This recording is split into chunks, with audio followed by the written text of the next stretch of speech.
Hi everybody, this is Melissa again, and I decided to do my topic this week on 20th century missions.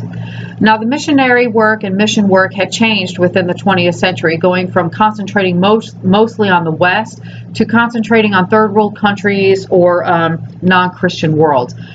Missions, for the most part, have been, or traditionally have been, to spread the word of God, to spread the gospel, and to bring Jesus Christ into those who were not practicing the Christianity. But after World War II, there was a huge dynamic shift, not only within our denominations within America, but also with the center of gravity of where religion met the world. And that actually happened within North America. The new center became North America, became America and Canada.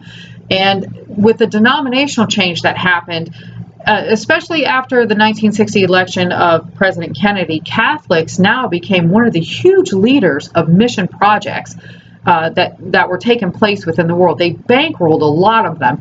Now, Protestants weren't just left on the back burner. We still continue to do a lot of work, but Catholics turned around and bankrolled a lot more than they're probably given credit for.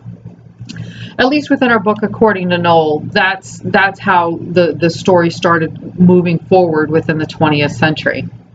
Now, religion again was on the downcline. Churches were not having full churches anymore, so we needed to contact people, or the church needed to get a hold of people and contact those in order to move their missionary work forward. And what some of the religions did and what some students actually did, was they started this InterVarsity Christian Fellowship, which has conferences for students every 3 years, with upwards of 2,000 young people receiving a missionary challenge. Now, any young person loves a challenge. I mean, we all do. And within that 3 years, that challenge had to be met with mission work. Now, mission work, again, also changed. It wasn't just spreading the word of God, but we needed, these third world countries, they needed electricity, they needed running water, they needed to know how to plant fields, they needed to know how to harvest fields, they needed help.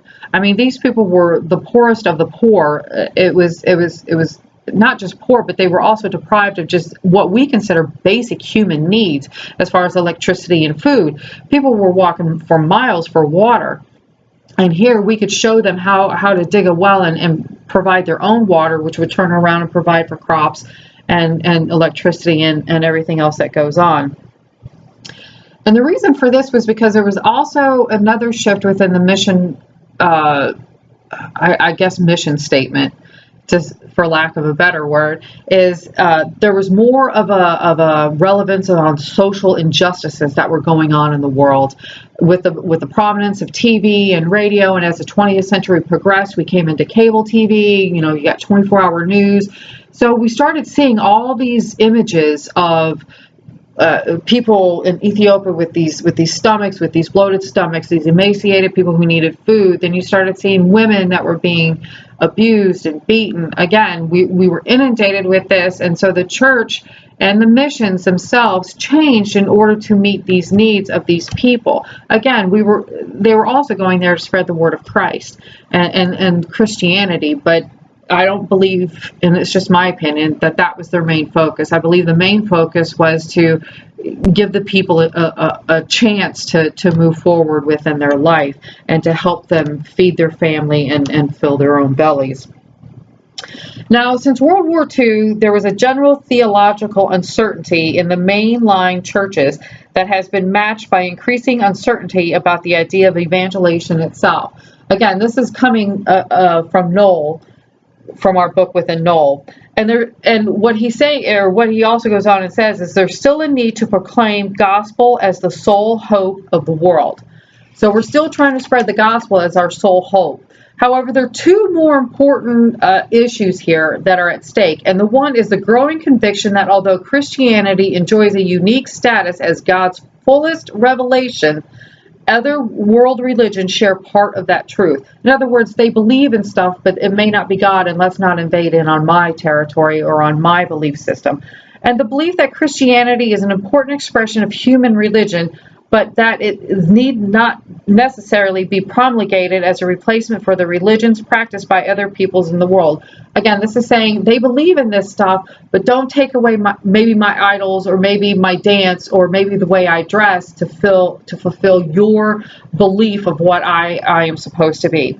Now, W. Richie Hogue, or Hogg, I'm not sure how you pronounce that. I've seen it done both ways. He stated within Noll's book that the shift marks a move away from a Western Christian evangelistic crusade to the world and toward an engagement with the world and what is regarded as a total evangelistic response to the world's needs and to the religious beliefs of the people. The people are the evangels now. We're telling you what we need to have done. That is where I believe that he's coming through.